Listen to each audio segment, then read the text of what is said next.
uh, how these things are there in Azure. Okay, so basically today what I thought is maybe not all are already into cloud thing. So basically, what information I asked before was, it's like who are the people who will be joining this session and all. So based on my whatever input I got, I thought Ribhu, like, okay, yeah. sorry for intervening. You come on the video, na? That will be better. That will give a better. Okay, okay, Yeah, that's good. Thank okay. you. So what information I got was, it's like the audience will have for this one is like some pressers and maybe few people who have not got into cloud, or and there are some people who are already into cloud, and they will be having a lot of knowledge and not cloud and all. So I thought like maybe let's get into a point where we can start get into cloud for the people who have not worked already in cloud for till now. So based on that, I thought like maybe we'll have a uh, basic understanding of what is cloud and how Microsoft Azure comes into picture for this one.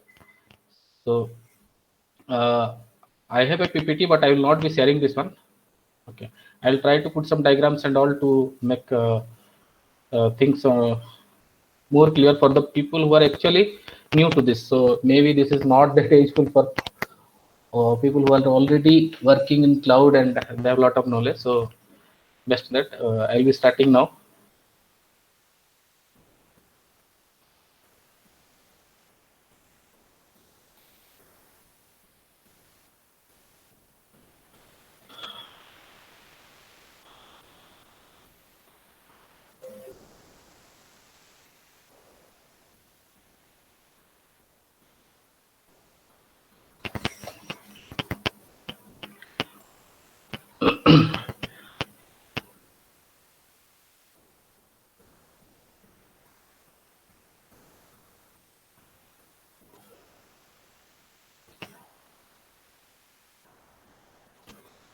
First thing is, what is cloud? So cloud is nothing but it is like so basically here what I will try to share is for the some basic things and like my thoughts behind that. Okay, that is what I would like to share. So uh, what is cloud first? So cloud is nothing but it is like some services are there which are provided. I will not go into some other definitions. I thought of like putting some definitions which are uh, which will be easier to get into that, and later we'll change the definition maybe over a period of time, like maybe after 10 minutes or 15 minutes we'll change this definition. So these are like some services which are provided, which can be provisioned to whoever is requesting for that, and it can be provisioned in a very rapid pace, and uh, these are provided by some cloud providers. So basically this is what is the cloud. So uh, I just mentioned this one as services. Okay, so thing is like um, I'll change this definition later. So maybe for now we'll just consider it as a services. Then are these things, the first question comes is whether these things are new or something like that, and why we are moving to cloud. So cloud has many benefits, right? That is what I will not discuss on the benefits, but thing is it gives benefits on like it is cost effective, maybe it is scalable, maybe it is elasticity is there, or it is reliable, it is secure. So these are the benefits which you see. So and now looks like the future goes to cloud. Okay, and the other part to this is maybe in future we want to uh, deliver things faster, which can be a byproduct of this one. And based on all these benefits, we are going to cloud. Now, if I say that this is cost effective, it is more scalable, or it is reliable, secure, then the question comes is, are these things new into, or we already had these things, and so that is a question which comes, right? So basically, the thought behind this is these things are not new. These things existed in the past also, and we are currently also we are doing this. Only thing is we might be doing it in a different way, or we might be getting doing it in a different way, and we'll be getting some benefits. Like maybe we are doing it in a faster way. So that is how the cloud definition comes. I do.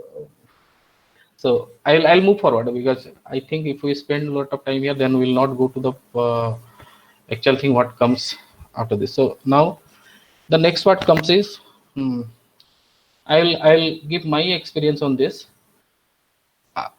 I started cloud actually 1 year before, and basically if you see, it was not like that. I have been working on cloud base. I tried to learn it by myself, and I tried to do some stuffs on this.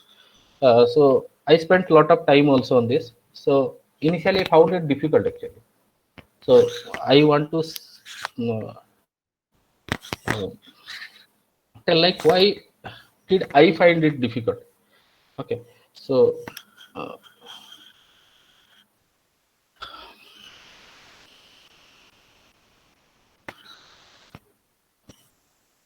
actually if you see currently, I take my use case. Okay, so for last 15 years I have been working in a development environment as a developer basically, or at different positions and all, and I have been working on particular technology, and this is what is my 15 years time which I have spent in the software level.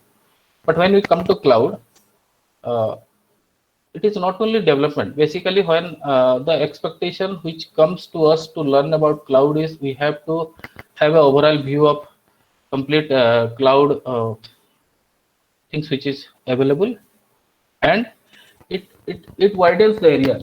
Basically, if I go for a some project or something like that, which I have been working in the past. So it is like the software development part mostly which comes into picture, or to some extent deployment or installation or something like that, right? It never came into the infrastructure which we internally used.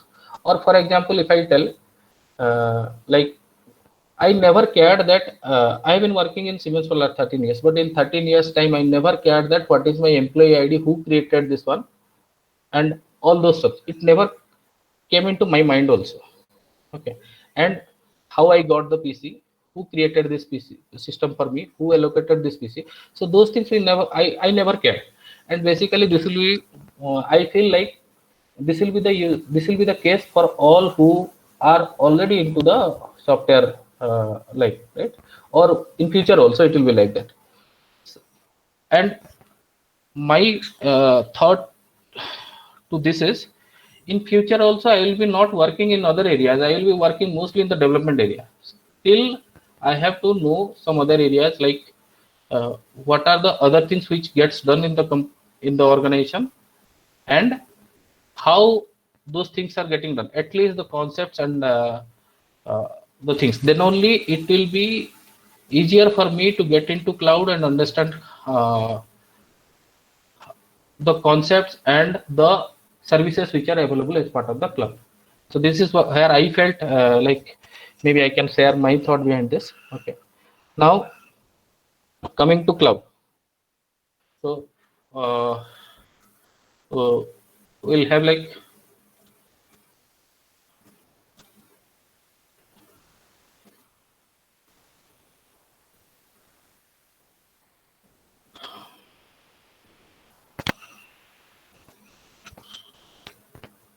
I'll go with little bit of history of Azure.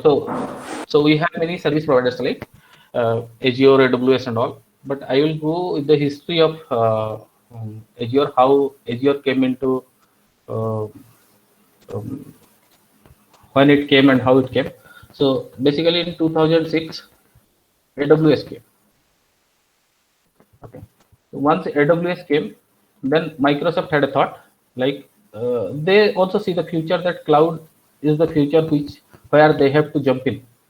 So they started in 2008, where they came up with a very basic cloud. Okay, so they called it Azure Classic. So Azure Classic, actually, if you see, Azure Classic was not a full-fledged cloud. Azure Cloud was not a full-fledged cloud. So what was Azure Classic? It was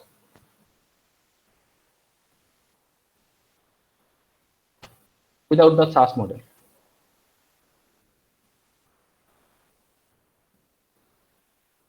Without SaaS.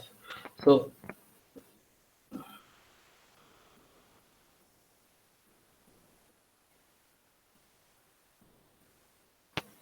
now in 2010,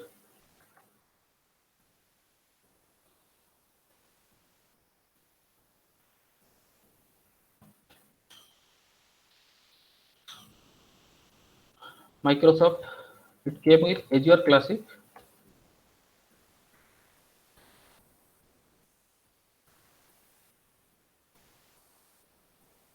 with SaaS.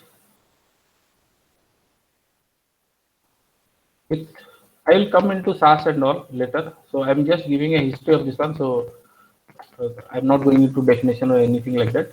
So with SaaS, and these SaaS are of existing Microsoft products.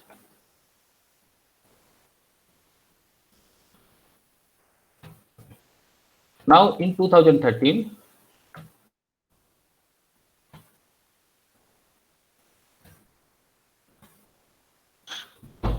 came the version 2 of Microsoft Azure, which is called Microsoft Azure, and this version 2 Microsoft Azure is the ARM. I'm just writing this one ARM model and all. Maybe we can discuss it later. What is ARM model and all? So ARM model of Microsoft, which has all the service models which are provided by Azure as either those are integrated or later they had the option to get those things integrated to Azure ARM. So 2013, whatever Microsoft Azure we are seeing now is the Microsoft ARM model or Azure ARM or Microsoft Azure or whatever we are seeing now, that is this 2003 version 2 model. So now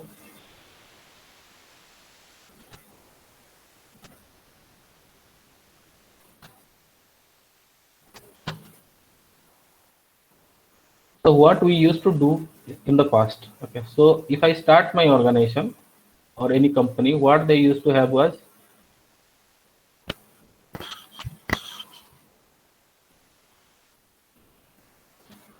I'll show an image maybe.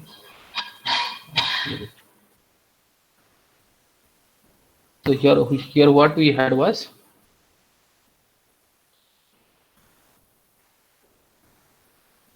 we used to have a network, we had some server, we had we had some storage, then we had some machines,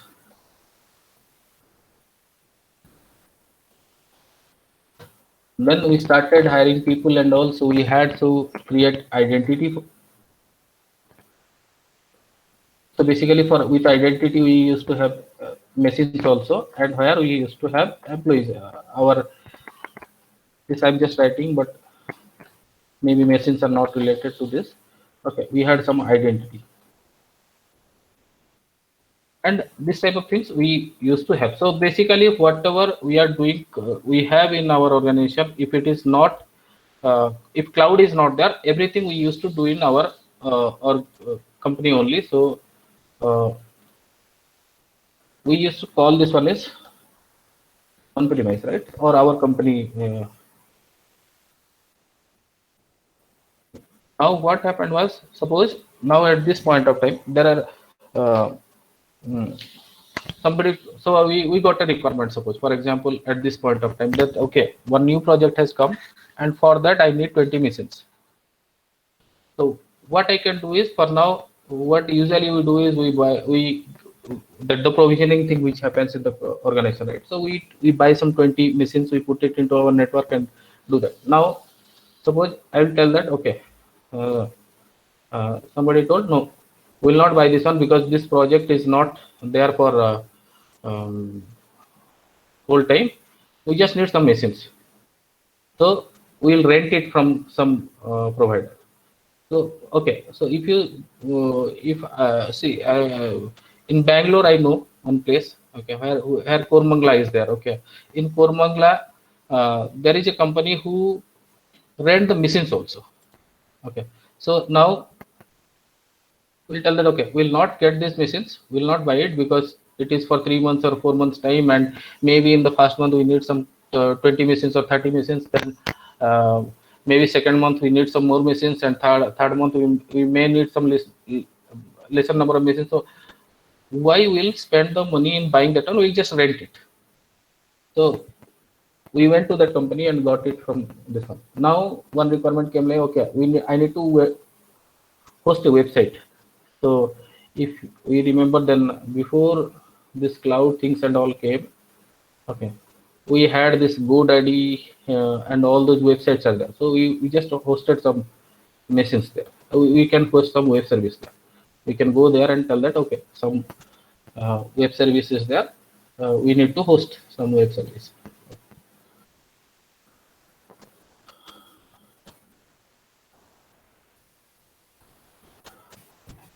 Now when I'm hosting this website, then maybe for this website I needed some messaging service. So I need to suppose send some mails to some subscribed customers, or messages to the mobile, which usually we are getting those functionality. So now I have to build it here, right? But this only hosts a website. So I had the problem. So what I told them, okay, I need some messaging service. So how to go for this? Now what I got was okay, already there is a service.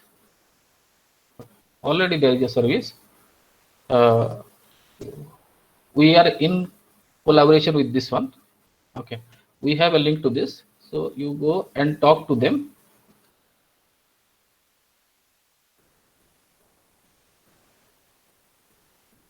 You go and talk to them, and we can integrate your messaging service from there.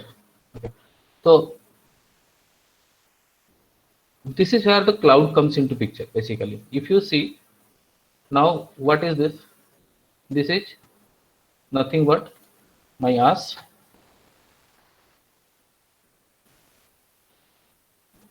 This is PaaS, and this is my SaaS.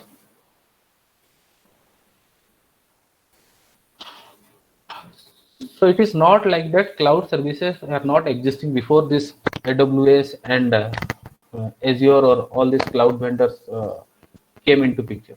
These things are existing. Only thing is they never had these things integrated to one infrastructure or maybe one vendor. So basically I had many vendors in the past. So now these are the basically three service models which told me that okay,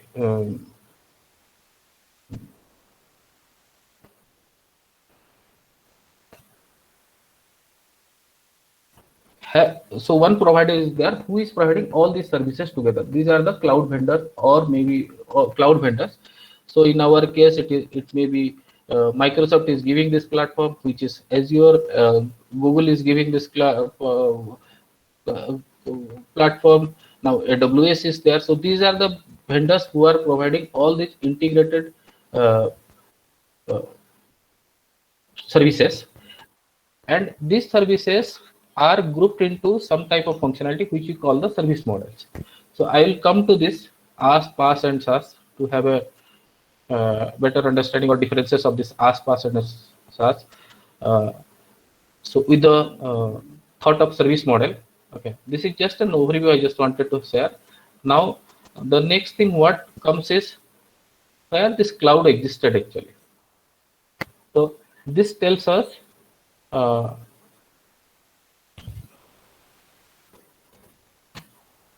is the service model basically. Sorry, it's the deployment model. What will I would we'll see what is the deployment model of clouds. So basically in the deployment model, what the three basic things comes is public cloud,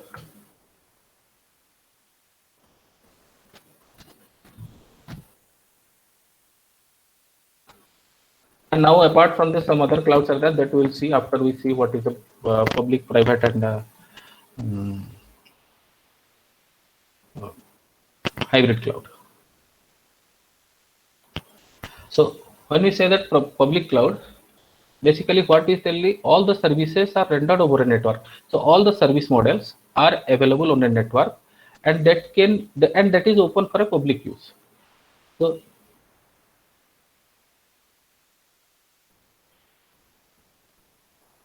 cloud vendors have their cloud infrastructure installed in some place where we can access the services through internet.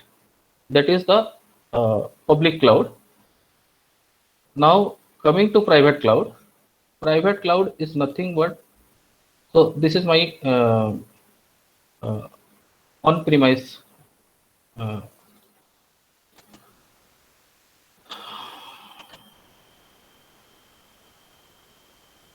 on-premise setup. So now what is a private cloud then? Private cloud is a cloud infrastructure which is operated solely for a single organization. So if my organization is this one, this is the square thing I have put here. Suppose this is my organization. So I need a cloud infrastructure, means all the services are available which I can consume as an employee or as a worker in that company. And the basic functionality or the basic features of a private cloud is this has to be operated solely for a single organization, and the two parts to this is it has to be managed internally, or it can be a third party also. So what does it mean is I can bring the cloud infrastructure, I can build a cloud inside my organization, which will be a private cloud. Okay. Now here it can be built internally by me, or it can be a third party. It can be from third party also. So in that case, actually, this is just a confusion which comes here. It may be somewhere here. It is not exposed to the public domain, but I am using this, and it is solely meant for my organization. That is a private cloud. Okay. Now, for now, I am putting it here. So how do we create this private cloud? If I just give some hints to this one, then there are some softwares like SCVMM. So this is a software center virtual machine manager. Okay, and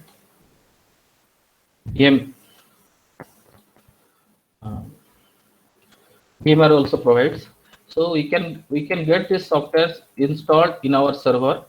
Okay, and we can use it. So basically, so now thing is why we will go for a private cloud or why we will go for a public cloud. So if I go to my organization, suppose for example I am working in Siemens, they already have many servers and all. If they go to public cloud, then all those servers and all where they have invested a lot, those things will be of no use, right? So now if for a few things I can get it through my servers, okay, which can be reused, then I can get it here. Or maybe there are some other needs also. I will not get details into this. Okay, so this is how we can download the softwares, and we can have a management software of this management part of this, where we can create a cloud infrastructure, build a cloud infrastructure in our organization. Either this, so now for this, actually, if I go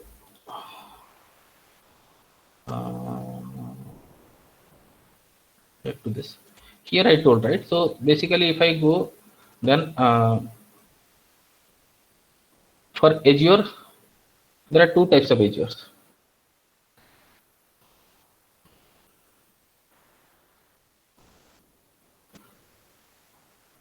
Classic and or ARM1. So Microsoft Azure.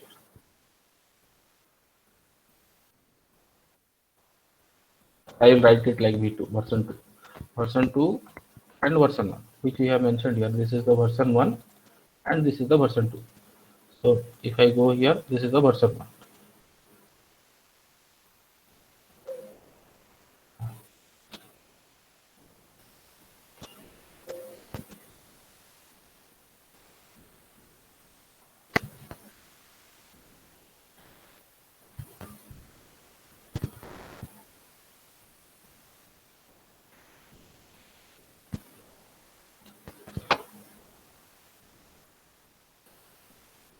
V1 and it has V2. With version 1,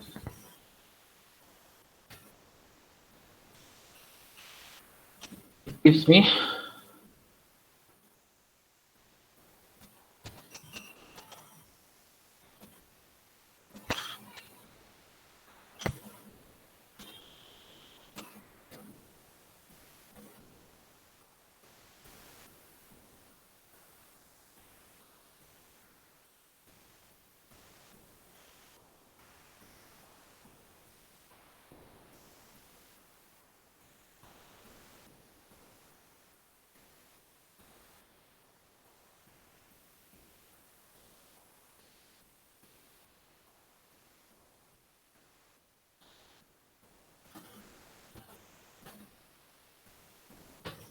these are the two softwares which can be downloaded from Azure to create a private cloud. So if we are using version 2, or if we want to go for version 2, like all service models like SaaS and all, maybe we'll go for oh,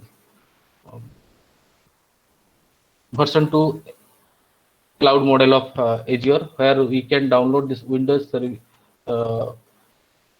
Azure Stack or Windows Azure Pack. So if I go here,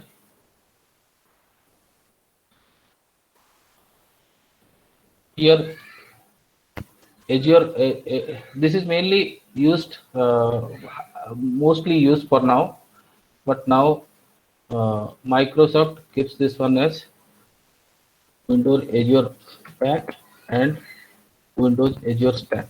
So I can download this to my server and I can create a private cloud here. So this is how we can do a, we can get all all services built in my organization, which will not be accessed outside the in the public domain. So now comes is what is a hybrid cloud. So if I have a need like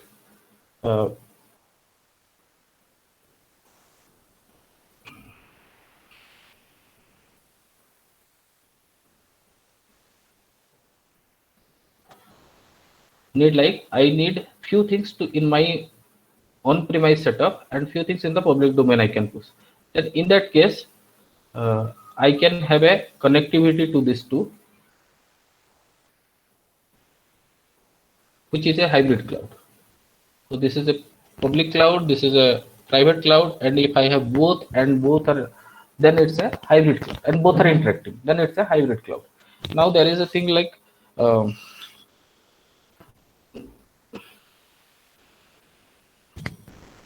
this hybrid cloud sometimes get confused with private hybrid model. So private hybrid model is what is in the on-premise. I don't have a cloud,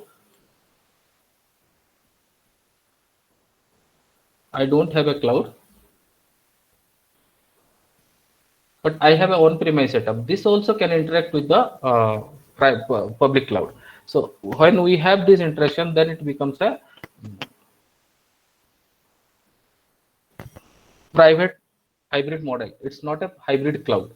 So this is the difference between private hybrid model and private hybrid cloud.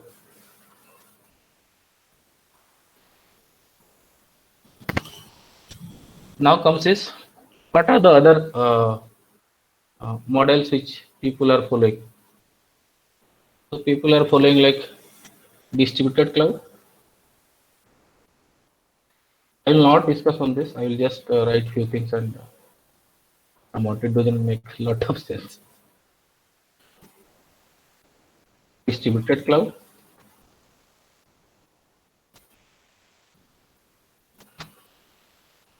Comes like multi-cloud.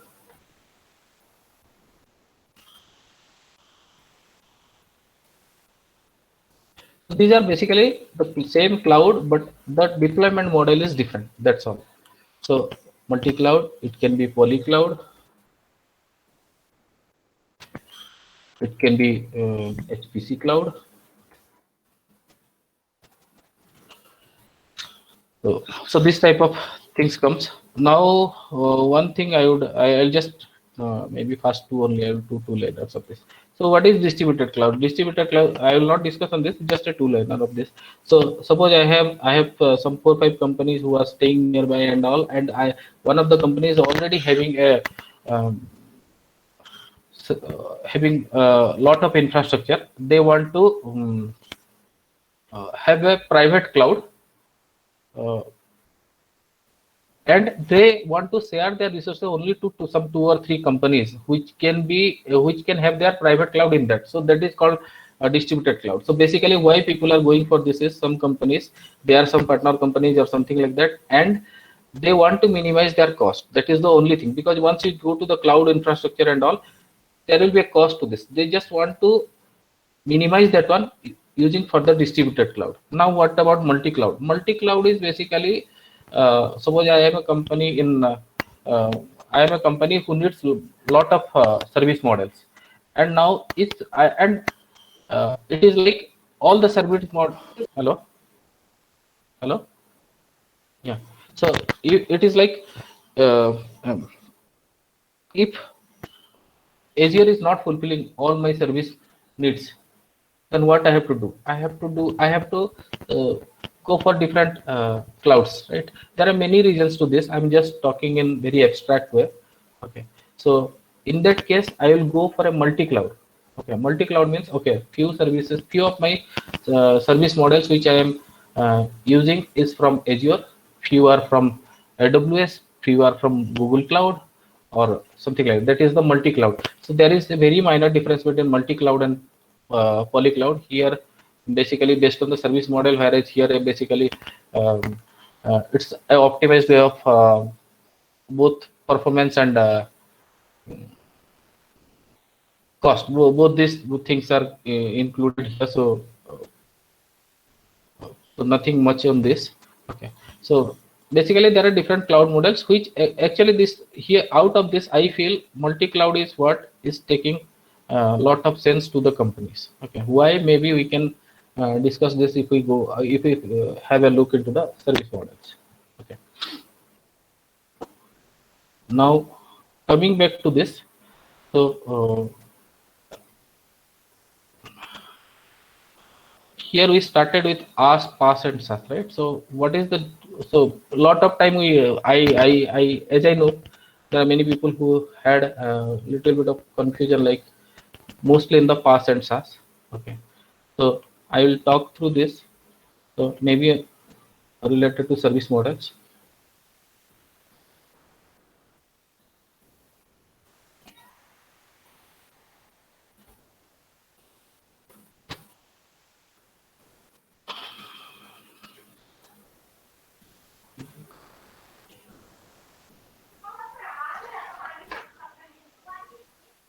Julu,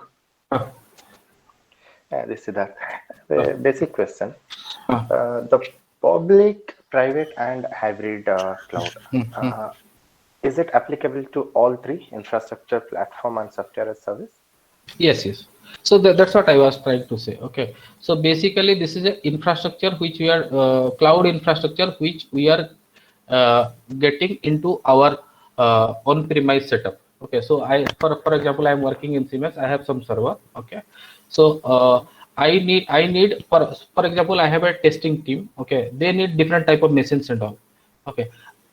I can do that in the public cloud also, but why to go and pay for them? I just have to get that software, get it installed in my uh, server. Okay. So if I go to Siemens, then I have an example, like we call it C Cloud. So what they have done is they have downloaded this uh, SCVMM and VMware software, and they have created their own infrastructure there. Okay. So these softwares are running on the server. They have given a uh, mm, what portal to me.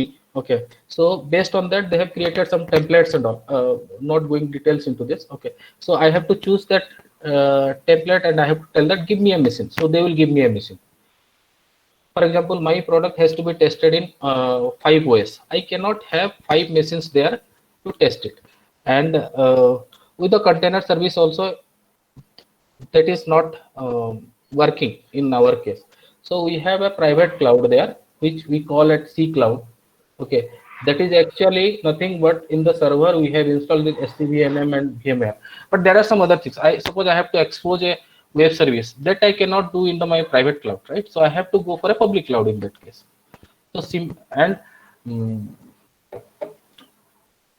so is it making sense?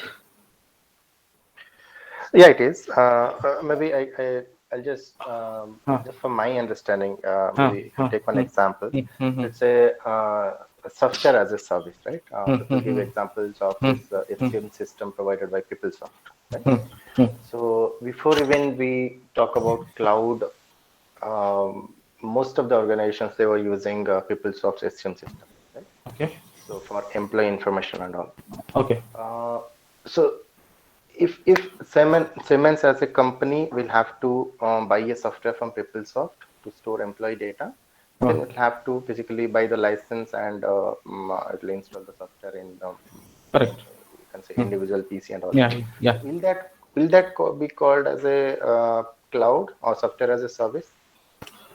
See, it is a cloud infrastructure. Okay. As part of this cloud infrastructure, see, all the service models are not part of one cloud. Okay. That I will come to that. See, that next slide I was going into that actually. Okay. So I will come to. Okay, fine. Okay. And to your question, actually, okay. Once we are clear of this PaaS and SaaS, maybe I will come to this. We'll repeat this question. Okay. So, Okay, so in the service model, what we see is, yeah, any other question?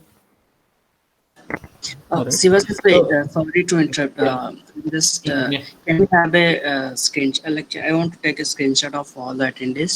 So I'll request you to stop presenting for a few minutes, maybe 1 minute, and Okay. so people please turn on your camera. So Okay. So what I will do is, actually I am not finished with any of this MS Paints. Okay. So I am in between changing these things, right? So in the end we'll have a snaps of this one, because I will change this. Hello. yeah, no problem. Okay. So I'll change this. So if you take it, will be half of what we will be discussing. So maybe it will. No, Julu, Yeah. what Partha is saying, he will take a snap of all the attendees. So if everybody can on their video, Oh, okay. so that he can take a photo. Okay, sure. Everybody, can I request you please on your video? We need to see your beautiful face. Yours is enough only, right? Sivaswamy, please stop presenting so I can take a screenshot. Yeah, thank you.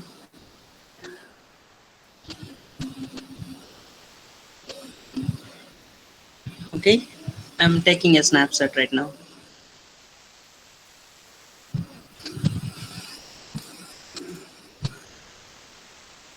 One more.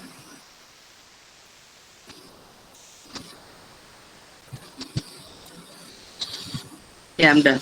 Thank you, Sivasai. Yeah, please continue, session. Julu, I have one basic question. So it Yes, might be yes. funny. So No, I'm no. searching. I'm going with basics only. So No, I am searching for the person Ah. who has given this name as cloud. Why? Because at the end of the day is a server in place of on my own premises.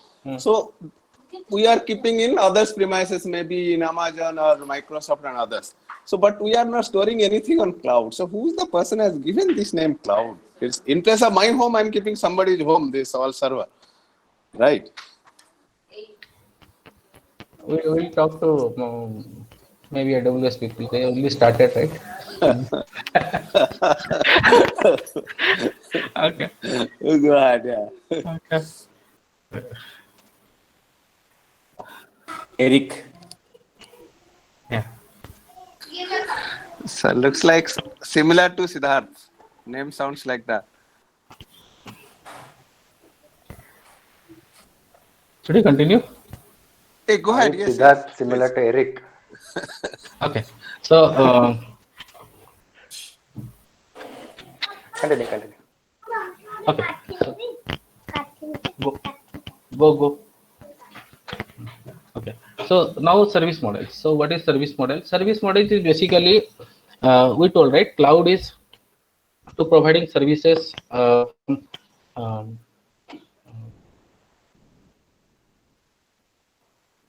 providing services which can be provisioned very fast and is accessible through internet. That is what we told of cloud, right? So what is service model? Then this services actually whichever we need to run our regular work basically. So all these things are logically grouped together to provide this service model. So basically when cloud started, it come with uh,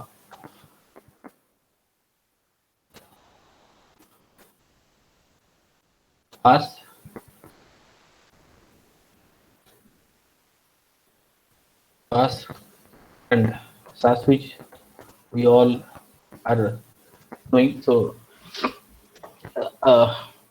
basically in us, this is what we call the infrastructure as a service. If I give some example, maybe it will be more clear. Like it includes compute services,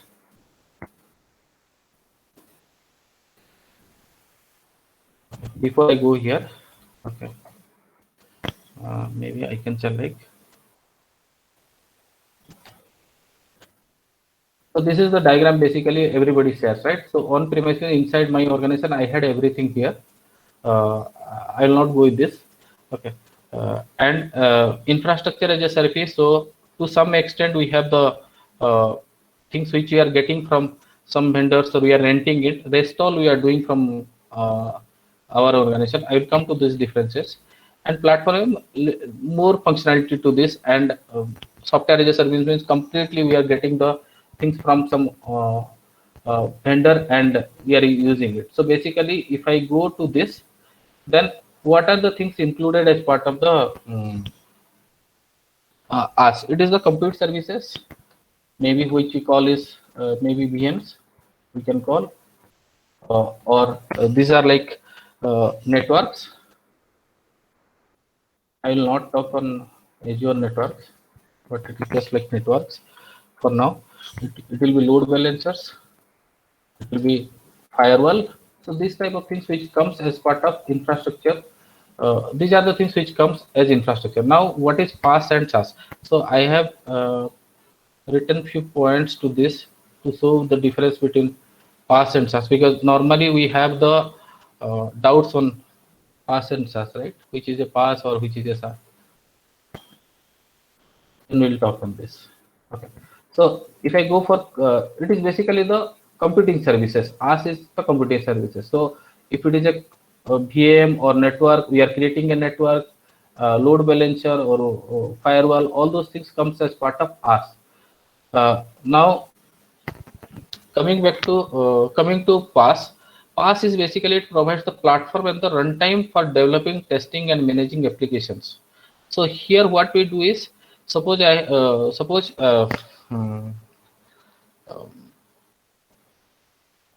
So basically we are developing or testing. So what it means is we are creating our own product based on this. So for example, if I take my use case, I am working on a some project where I am using Visual Studio, and we are creating our own product. It's a automation product which we are creating. Okay, so I need a machine with Visual Studio to do my work, right? So that is the pass. Here actually we are doing development work. So who are the end users to this? Basically the end users are the developers and testers. Okay, whereas in case of SaaS, it provides a hosting or managing services. So and here the who is using SaaS, they are not responsible of installing this software. Okay, this is already installed. They just give us to use it. So we use it basically as an end user. Okay, so now and the software and hardware are actually managed by the provider. We are not responsible of any upgrade to that and any downtime. So in case of PaaS, that is managed by who is using the PaaS model. So for example, if I have a machine and currently I am going with a so basically I'm working in Visual Studio. So suppose my product is getting developed in version 3.5. Okay, now we want to upgrade this one to 4.0 or 4.5. So in that case, we are responsible to upgrade that one. Nobody will do it for us. That is the basic difference between PaaS and SaaS. So if I come here, yeah. So in add to Subhash's actually. So when we're talking about infrastructure as a service, there we will consider the compute. That means CPU and CPU and memory and storage and networking come part of IaaS actually. Compute Yes. services and storage Yes. services and network services. All things will there. Storage.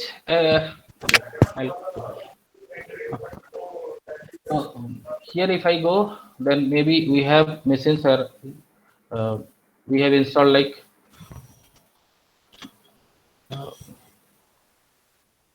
so we can have example like web apps. So leave it for now.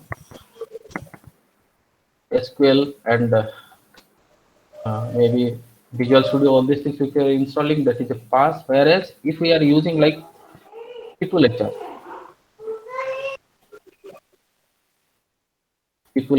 or maybe we are using like SAP in cloud. And also Kubernetes also is a PaaS actually. Yes. Whichever I have given, right? Yeah. That's a PaaS. Kubernetes is PaaS actually. And so I'm just telling one or two names to make these things understandable. Suppose Office 365. We are not responsible of upgrade to this software, or we are just creating our own instance. Even the best example I can give maybe is the Gmail maybe. Okay. So here when Gmail is getting updated and all, I am not caring for that. Okay, what I need is I need to create an instance. I have to use it as an end user. So that is the SaaS. Okay. So in cloud. So one question, Sebastian, sorry, can I ask a question? Yeah, sure. See, for example, this SaaS in cloud. Yes. Let's say, sorry, SAP in cloud. Let's say I have something in on-prem, which is I'm using SAP, and today my organization has a requirement to go into cloud. So I talked to SAP as a vendor and I said, this is my requirement. So they say that, yes, we have something that we can move it into cloud. So when they move that into cloud, let's say I have cloud infrastructure is, let's say Azure. I have Azure, I have a tie-up with Microsoft. So they have given me a space. So when SAP moves their platform into Azure cloud, how is, who is responsible for the SaaS as a service? Is it SAP or will that be Azure, Microsoft Azure, or how is that responsibility distributed? Okay, I'll come. Okay, I'll tell that. Okay, so now I am using suppose SAP. Okay, So now there are two ways I can use SAP. Okay, one is I will use the SAP as a software which I will install to my some server or somewhere where I will start working. So if I am installing that software, I am responsible for that. Okay. Okay. That is not a SaaS model. Okay. That is a software I am installing into my system. Okay. I have taken a PaaS model where I have installed this software. That is not a SaaS model. If SaaS model comes, then SAP itself will install that into some server and they will give you the option like working on that environment. Okay. So in that case, they will be responsible for upgrading that software. Okay. I am just an user of that. So that is the difference. So basically, if I go to People HR again, okay, I can install People HR into my server and I can use that. That will be, I am just taking that as a product to my company and I will have a license and use that one, right? I will use that. Now People HR gives its own SaaS platform. So they have installed there. They will tell you like, okay, if I go to People HR, like Gmail, okay. So I have to go to peoplehr.com. I will create my own requirement, means whatever I have to do. I have to manage people, so I will create user and all there. So those users will be using that. Just as But in that case, what you are saying is the People HR would have his own cloud. I am talking about a scenario where I am moving, let's say, SAP into Azure. Okay, so for that also, we cannot move things to Azure, making that as a SaaS as a software. Okay, we can have an installation to that machine. Now for that, SAP has to come in. If we go to the SaaS model, SAP has to come in. We have to use it. Okay. That is it. So People HR. So that will be so you are saying that in that situation, SAP would have some tie-up with Azure, where they will have there will be some contractual between them. Okay. That is why actually this Azure, they have mentioned this one SAP in cloud. They have not mentioned it as a SAP. Got it. So I think and one more difference what we can say is, okay, in PaaS and SaaS. In case of PaaS, we brand it. We brand it means we create our own product based on this PaaS. We create our own product which we distribute to someone. Whereas in case of SaaS, we use the product which has been already developed by someone. We are just the end user of that. So that is the SaaS model. So installing that in our into a cloud framework is not a SaaS model. Okay. Using that from the cloud provider is the SaaS model. Okay. So in during your I think discussion, maybe if you want to touch upon this Oracle thing that is going on, where Oracle, they are now tying up with all the cloud providers. So I know earlier they were having some conflict, so people are moving from Oracle to Azure, SQL and all. But now looks like there is some agreement. So if you can highlight a little bit, I think that will be helpful. Okay, so I can tell like SQL Server. Okay, SQL Server is a Microsoft product, right? Yeah. So SQL Server is a Microsoft product. So previously we used to install SQL Server in our own environment to some PC where we used to read or write data to that database, right? So now Azure is giving one more option is SQL in Azure. So they are calling it Azure SQL. In that case, we don't need to install it or we don't need to know it where this is existing. Basically, we have to tell that, okay, in my this network, virtual network or something. So I'm not going into that network thing. Okay. So I need to use that as a service. So you upgrade and do this one. Just tell me what are the APIs I need to call to write the data and read the data. Okay. No, to add to Rasmi's question. My question is different. What Rasmi, I know that Rasmi, I'm able to try my best to answer your question. See, first question you told, right?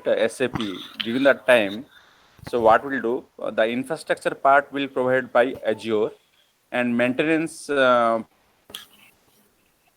of the customization done by SAP for their software. Okay? Yes. They will do that. This is the answer for the first question. Yes. And for the second question, that lead line, I mean to say the infrastructure will provided by the Oracle, but the Oracle software will be used by from the Oracle actually. So that was the tie-up happened. But right now, Oracle came with their own cloud right now. Okay. They came with Oracle Cloud Infrastructure, that is known as OCI. Okay. Currently, they came with their own, even Oracle can have a capable to provide the IaaS, PaaS, and SaaS. Everything Yes. it can provide right now, actually. Yes. Is it you're expecting Yeah. that? No. I think you answered most of my queries. But see, they are talking about now Oracle in cloud, but they are their applications are hosted in Azure. So they are building some express route between both. So Yes, that yes. is where I just wanted some. That is known as okay. that is network leased line, actually. Whatever that network leased line is, it's leased by Azure from to suffice the Oracle software deployment by the end user customers, actually. Okay. I think you answered to my question. Thanks, Chandra. Thank you. Okay. So now these are the three basic service models which we have been which comes into picture. Then after that, actually the service model doesn't end here. There are some other services also, right? So those are grouped together to give things like IDaaS. IDaaS is nothing but the identity as a service. Okay. So this is given by Azure. Azure comes this one with our directory service. And actually no other service provider provide IDaaS. Okay, even AWS also uses this Windows identity service to provide this directory service, IDaaS. And now comes your I am going basically based on the what is the usage basically. So one more is IDaaS same as AWS IAM, actually. So What is yes, Identity Access Manager, right? That is IAM from AWS, actually. That actually they are also in that AWS. If you hover around, it will tell that it is using the Windows directory service. So basically, this IDaaS is from Windows, which AWS uses. So storage as service. So these are the different service models. Now comes is serverless computing. So whatever I remember, I think serverless computing. And it never ends. It goes on, and now things are coming like blockchain as a service, so BaaS, database as a service, so DBaaS, functions as a service. Azure also provides Azure IoT. So if we need IoT services, IoT functionality, that we can use Azure IoT. MBaaS. MBaaS is like mobile backend as a service. So, and it will not end; it will go on. Think is service model nothing but it's like some services logically grouped together, which you tell it's a service. It's a this type of model. Now, yeah. You can give a generic name as anything as a service. Yeah, anything as a service. Yeah.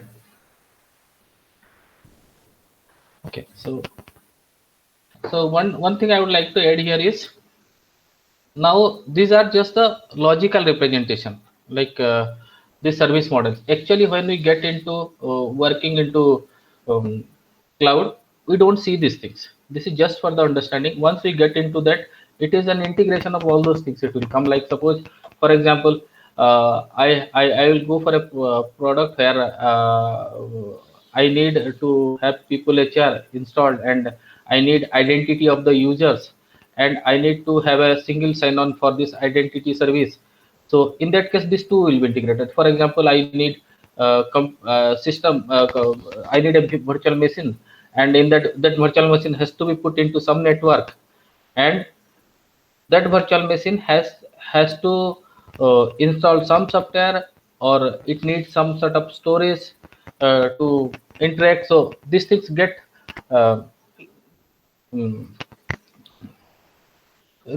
actually these things got we created as a combination actually in fact in the real time. So there we'll never be able to segregate that this is just AS or PAS or SAS. It may be it will be a combination. It most likely it will be a combination of one or more service models. Now, any question on this? Okay. One thing I used to face like from my team and all, like why storage is as a service. Okay. So why it is not part of the AS? Because storage is most likely it looks like to us like some infrastructure thing we are handling, but actually storage is not like the hard drive. What is the developer mindset? I also had the same question. It's not like the hard drive which we are using. Storage basically is much more than that. So if we go to, yeah, any questions? Storage have two parts. One is your physical, another is virtual. Whatever you're talking about in that storage as a service is nothing but virtual, like LVM, logical volume manager. No. I am not talking of that. Storage is I'm telling you, in part of storage as a service, right? The virtual part will go there actually, but the physical part will go from the IS only. No, I am talking physical also here. Basically, if we go to Azure, then it talks of table. If I go detail to this, it takes up table blob. So storage actually it provides many other functionality. We are just logically segregating this one, right? So it comes with file, table, blob, queue, data lake store, backup, site recovery. All these are different functionalities which has to be which provided by the cloud, which is called storage as a service. It is not the hard drive or it's not a storage location which we are talking. Even the CDN and all also, CDN will come as part of network. Sorry. So so if I go to see, we can have a demo on this, or we can have details on this one. If I go for one service and start the basics, it will one demo will not take less than 2 hours, and to understanding these things it will take that much of time. Even service bus, message queuing, all those things, message queue like in service bus. So those things will come as part of the storage as a service. So and if I go to IDaaS, it is like I was talking initially, right? Like when we suppose I'm joining a company, they just give me an employee ID, and with that employee ID, I am able to access all the softwares which are available for the company, or not all the softwares, wherever I get authenticated. So this is the directory service which we use to do this one. So basically, when I join, I will just get an ID, and with that ID, I log into my PC and I will be accessing this one. I never realized till last year actually that how these things are done.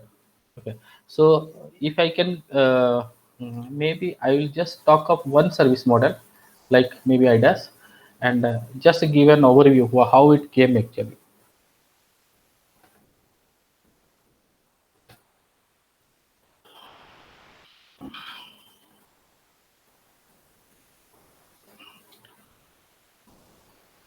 Actually, in 2003, Microsoft came up with one MIS 2003, which is the directory service. What the name? I forgot. Just a minute. The name is Microsoft Identity Integration Service. Okay, so it came up with this integration service. What it was actually doing was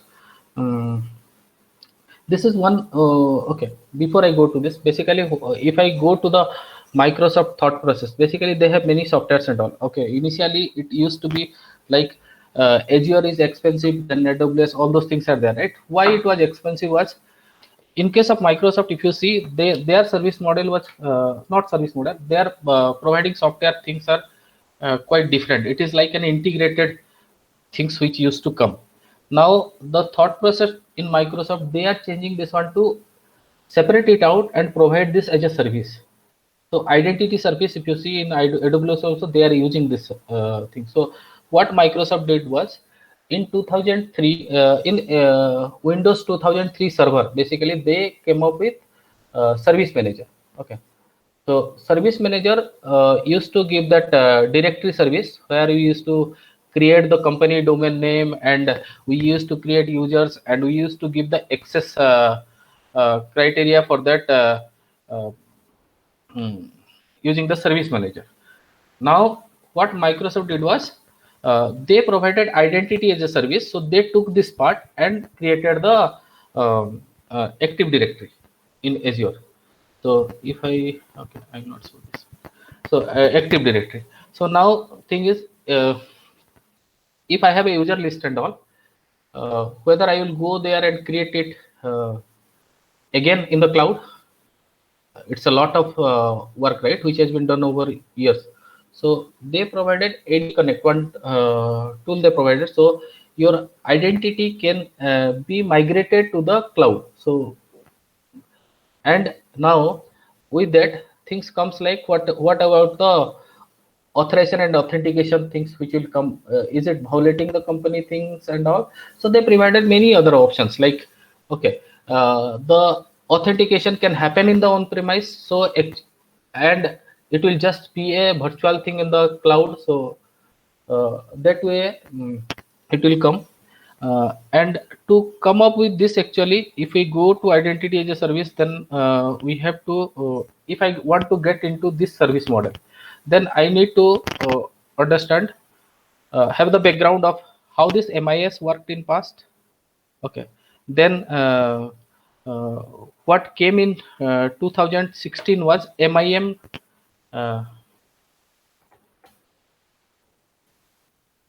Which is part of Azure cloud actually. These are the upgradation. Now Microsoft understood that, okay, it should not be part of the server only.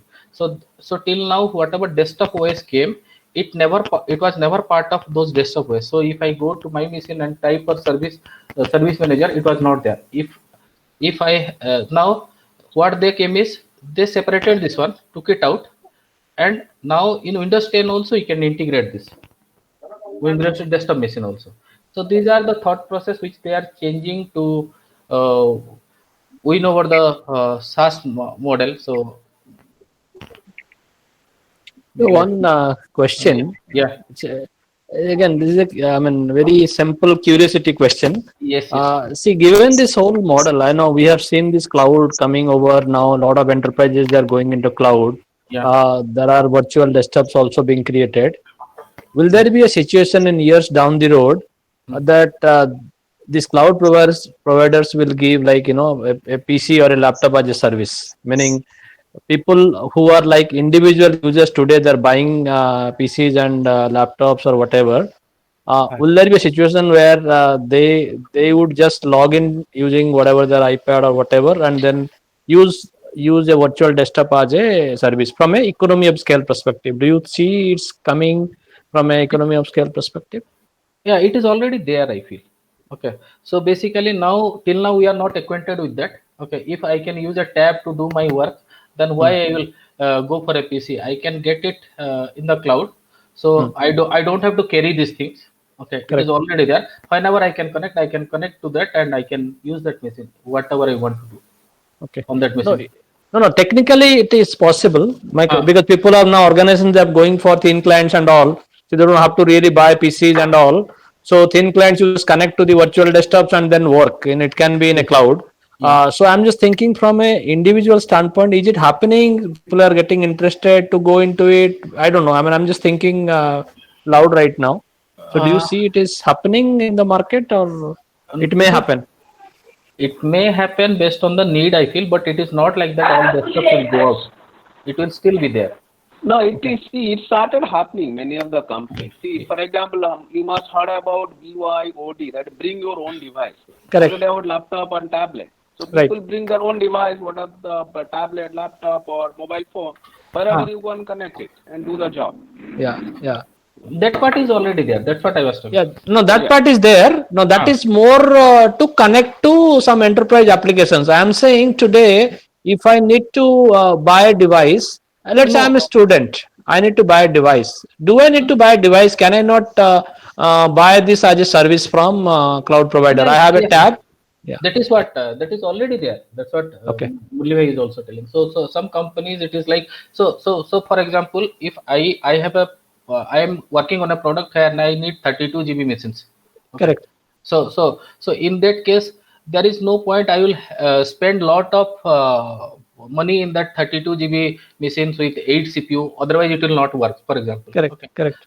So in that case, I will not go and spend lot of money to buy that PC. Maybe a minimal PC or a tab or something where I can connect to that, and virtually I will be working on that machine. So it is already happening. Okay. Okay.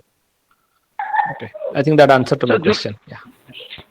Good. Julu, for next 10 minutes, how are you planning to utilize? Is it like you will explain or only question answer? Or I think I thought of having a little bit of overview on identity service to tell that okay, this is how we can get into a service model. But I think we cannot do that. It will take a lot. No, of we can have another session. It's better Yes, to have yes, another yes. session. Yes. So if based on that we see like okay, 1 or 2 service model we have to take and we have to keep demo and all. So I didn't share the portal also, right? So okay. So maybe if it is really needed or if it is if anybody is interested, then we can have 1 or 2 service model. Okay, like maybe identity as a service, how it used to work in the past and how we are changing, how that thing is getting changed in case when we goes to cloud, how easier it is in cloud or how difficult it is in cloud. So those things we can compare, and we can maybe we can have one SaaS software, and we can have single sign-on or something like that to that. So maybe it is needed, we can have one more session where we will have a demo also. Sure. We'll have. So if you want to wind up, maybe 2-3 minutes you can wind up. Then we'll go for only questions. Yeah. Okay. Now we can have the question answer. Okay, good. Yeah. Good then. So anybody is having any questions or wanted to share anything new, something you experienced on this topic?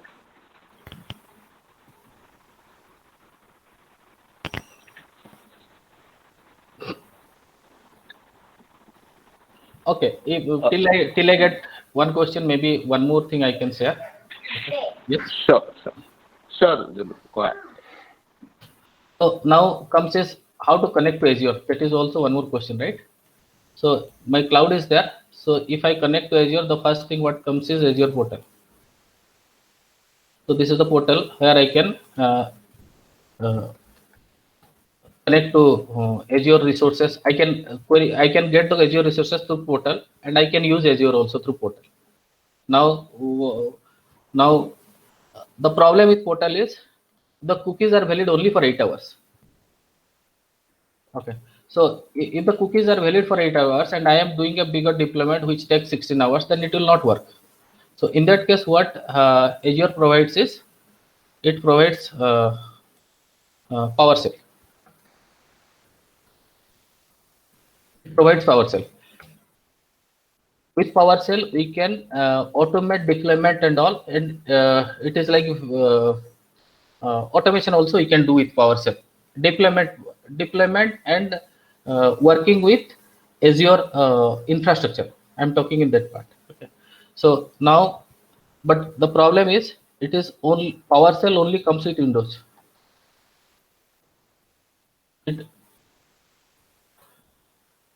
Windows. So now, if I am working on a suppose some Linux machine or Unix machine, or some Apple machine or Macintosh, whatever you call. Okay. In that case, PowerShell is not valid because PowerShell cannot be installed there. So Microsoft gives for this one is Azure CLI.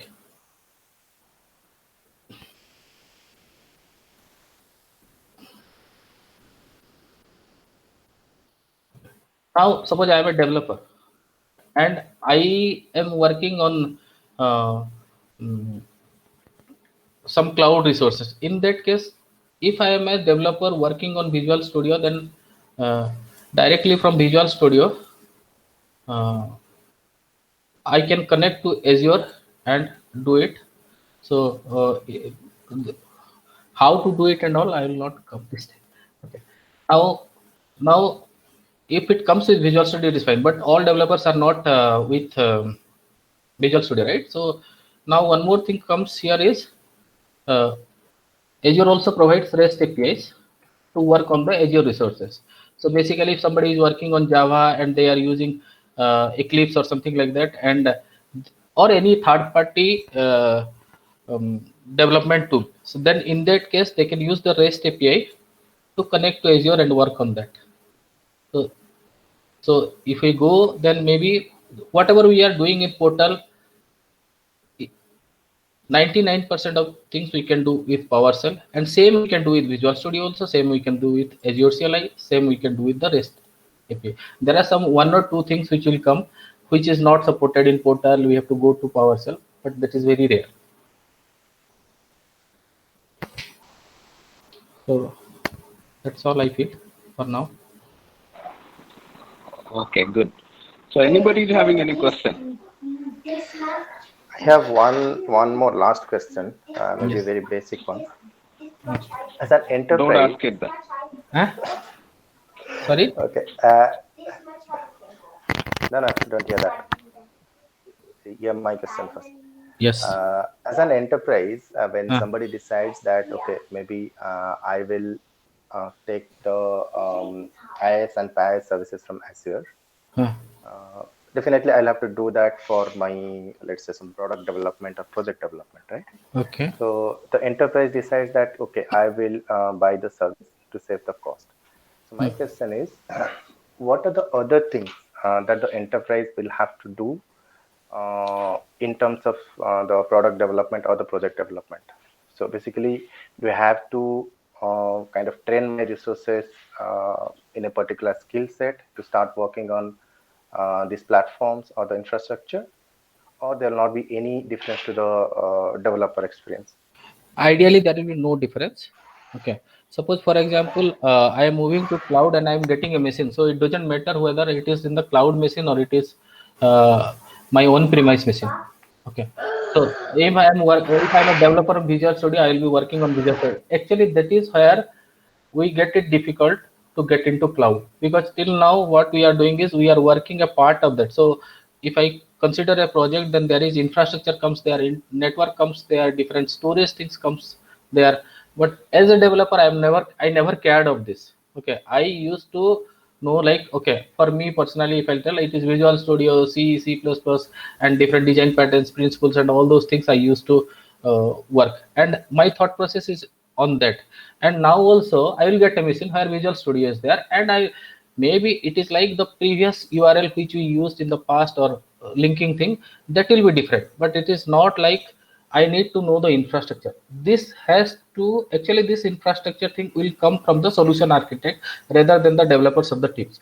So anyhow, solution architect also before also they had this thought. So I don't see there will be any difference. Only thing is the buzzword like cloud and all. So we get confused, and when we get into this, basically, if I say for a project, maybe only 10% of the things which we are aware and we are working, if it is a bigger product. Now also we'll be aware of that. And we might be having little bit of knowledge, but it will not have any impact on our working process or anything. What happens for the enterprise? So what? Chandru, you are not audible. Siddharth, is it clear? Or? Are you able to hear me? Your voice is very feeble. Maybe you're talking a little far from the mic. No, currently? Yes, it's better. Okay. No, what I'm telling, so with respect to the enterprise things, right? See, the enterprise architect people, what they will do, they will see with respect to the software, how it is reliable and how it's deployable and how it is scalable. Okay, all these factors they will see into that. And to add to the point, whatever you want, right? Based on your software, how it's designed and where it's deployable, right? See, design and development depends upon which platform you have been dealing right now. It may be your Windows environment, or it may be Linux environment, or it may be any Spark Solaris environment, or it may be any your the Gen virtualization environment, right? Whatever may be, irrespective of the environment, right? Based on your enterprise architect, right? You need to design those softwares actually, and based on that, you have to pick the model. Okay. Suppose right now, whatever he is talking with respect to Azure, he is talking with respect to the software which is deployable in Windows environment actually. So for that reason, that it's attached with a pseudo shell, that is nothing but your PowerShell. Okay. Suppose you want to go for a software which is designed in your enterprise level, right? So it can be go to a open source community also, right? For open source community, people will go with the Linux environment actually. So where it's very flexible and reliable and easily scalable.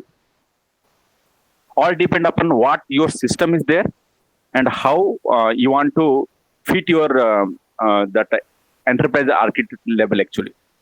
That all depend upon your existing on-premise software and where you want to move into.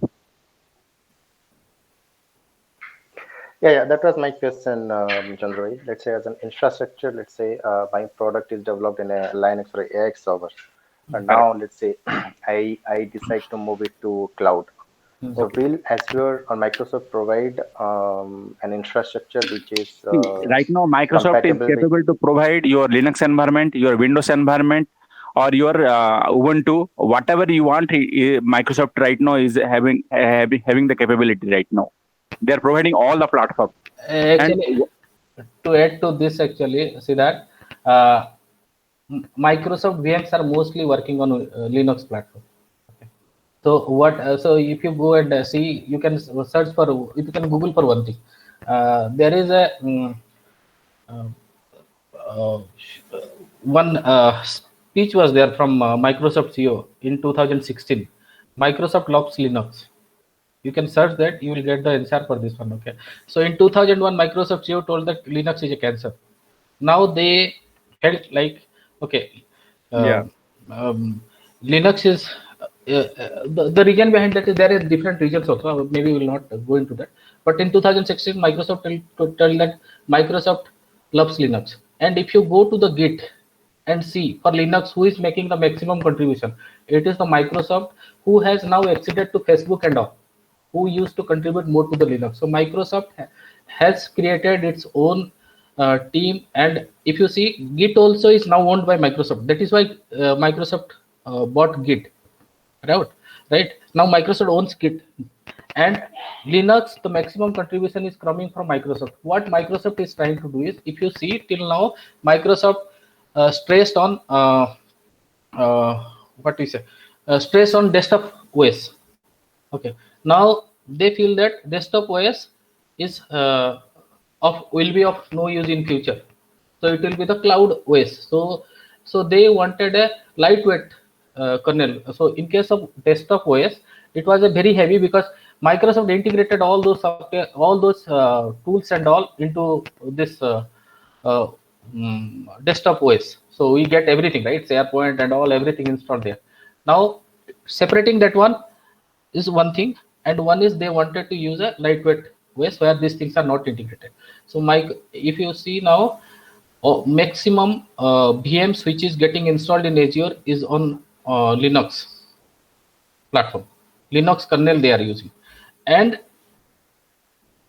Git also they are the now the maximum contributions to Linux is happening from Microsoft. Why it is happening is, it is not because Microsoft wants to contribute for Linux growth or something. They took Linux because Linux has been stable, right, over years now, maybe 30 years or something like that. And it's lightweight. Microsoft can put Hyper-V and all into this, their OS related things, whichever is there. That's why they separated the server manager and all, so service manager and all, which I was about to talk for IDaaS. It is not that simple to tell at this point of time. Maybe if we go for one service model, I can explain why these things are happening. So, and in future, if you go to one difference I can tell of AWS and Microsoft. In case of AWS, if any SaaS, not SaaS actually, platform will, or IaaS and PaaS, they have collaboration with different companies. So any any service you need in future, which is related to your maintenance, then they will redirect you to that company. Okay. Whereas Microsoft will not do this. Will not do this one. They have cooperated with those companies, and they have created Microsoft team who works in cooperation with them. And in case they need, in case any customer needs that support, they will provide it from Microsoft itself. That will be a big part, I feel, in the future when maintenance comes into picture. For example, Linux, they will not send it to the Linux vendor or something. Now Microsoft has a team who works on the Linux. They have taken that source code. They have now made the changes there. So in future, anything comes, Microsoft will resolve this one and give it to you.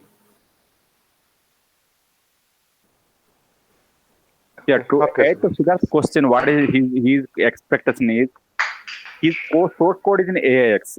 How to deploy in cloud? So first of all, you have to do a porting of your code base to wherever the containerized environment. Actually, I mean to say that, let's an example, if it's able to do in either your Microsoft, if you portable that source code to Microsoft environment, or you can portable to open source environment. First, you have to do that one. Then you have to do containerization part, so that it is ready for deploying the cloud environment. Okay, Chandra, thanks. Got the answer. Thanks, Chandra. Yeah, one thing actually, the Oracle equation question asked by, may I know the year and pass out actually?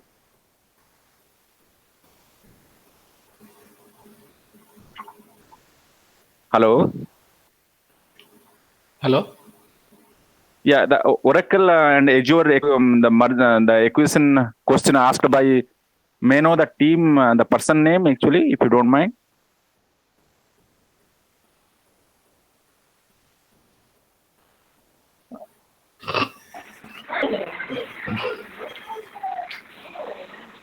And if you tell the year and pass out year, I am from 2001 pass out.